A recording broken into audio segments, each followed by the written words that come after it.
having that self-awareness. And I definitely resemble that remark. You mentioned the I know, this, that.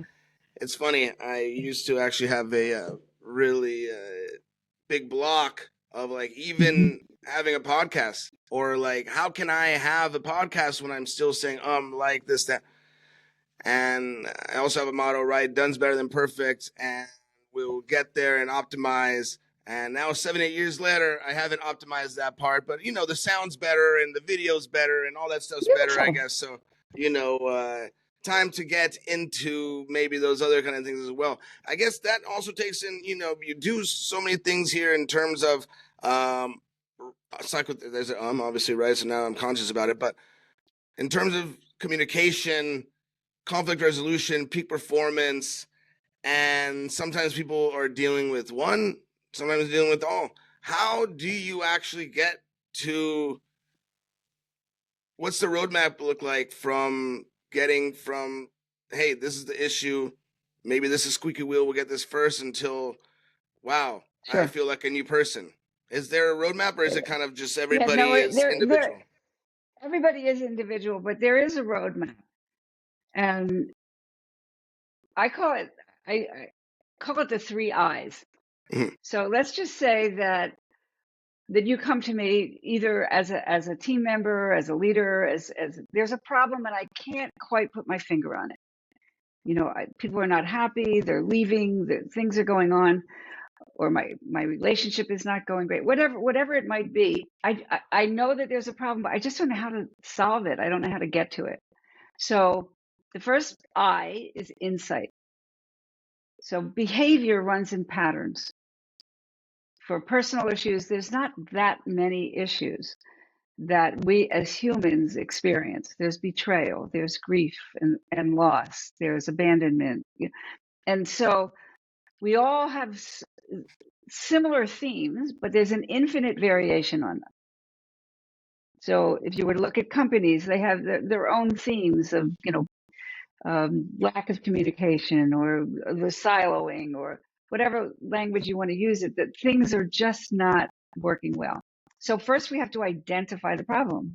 If we don't identify it and name it, and that's what I love about, my particular desire and ability, or whatever it is, to get to like, what's the nugget of what's really going on? Because many people live up here, and we look at the symptoms, but we don't necessarily look at the actual origins.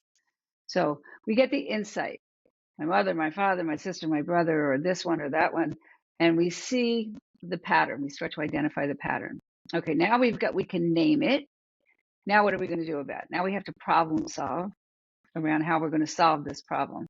And depending on what level it is or where it is, we come up with a strategy. And we implement new behaviors for the desire of a different outcome. So, just talking, just up the ums and the ahs.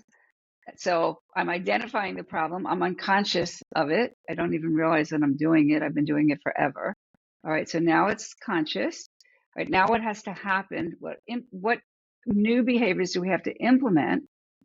Well, I have to pay attention to how I'm speaking. I have to be aware of what I'm thinking, and then I have to be aware of how it comes out of my mouth. And that takes practice and repetition, and practice and repetition, and practice and repetition. Oh, I just caught it. The other piece in there is the definition of mindfulness is being aware in the present moment without judgment. So it's the without judgment that then helps us move along. Because if I start to, oh God, how stupid am I? I can't believe I did that again. Well, now we're no longer in the game. Now we're down in another, I call it the downward spiral. We're down somewhere else, feeling bad about ourselves, and then we can't accomplish anything. So without judgment, I notice. Now I'm doing it over and over and over again. And I'm catching myself more quickly. I listen to myself.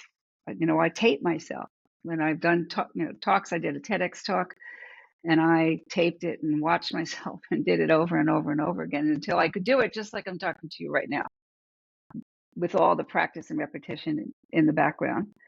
And then so it's insight, implementation, and then integration.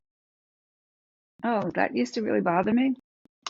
I don't know. I don't even get a ripple anymore because we've changed the neural pathways, literally changed them. And so that's kind of a simple way to think of it.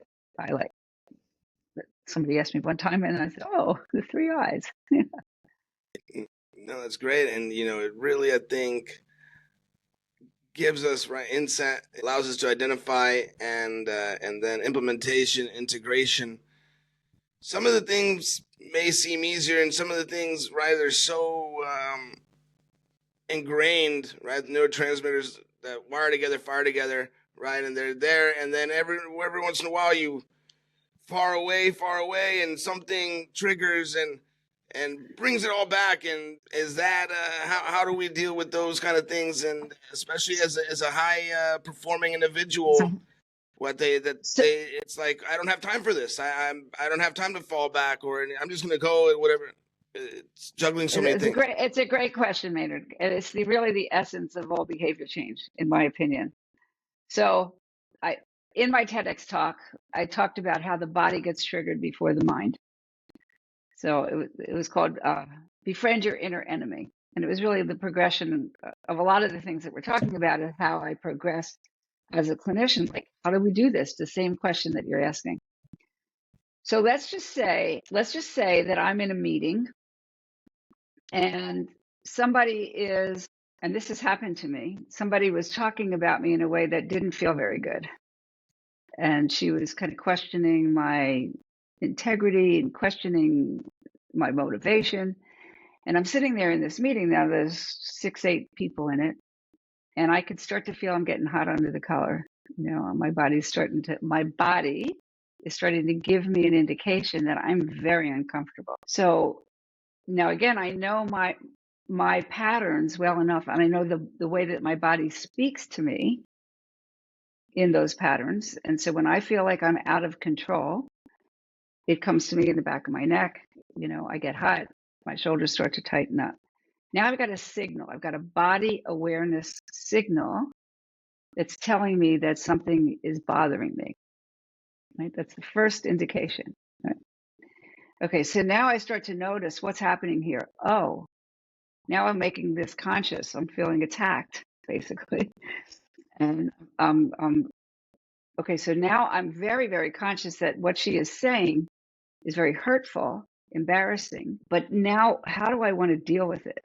So I've got, I know what's happening. I know why it's happening. And then I get to choose my response. So this was exactly what I created in my talk. So respond. Yeah, stop. Okay, I'm feeling this way. I'm stopping. Cut. It's just like a movie. So a movie runs really, really fast. Now I'm going to slow it down. I'm going to look at it frame by frame by frame. I've stopped. Now I'm reframing. Now I'm noticing the thoughts and feelings that are running through my body. And now I'm reframing in my mind how I want to respond. And the way that I chose to respond at that particular moment, I didn't say a word. Because I knew consciously that if I opened up my mouth in that meeting, it was going to derail the meeting. But I also made a decision that as soon as that meeting was over, I was getting on the phone with her and I said, we have to talk.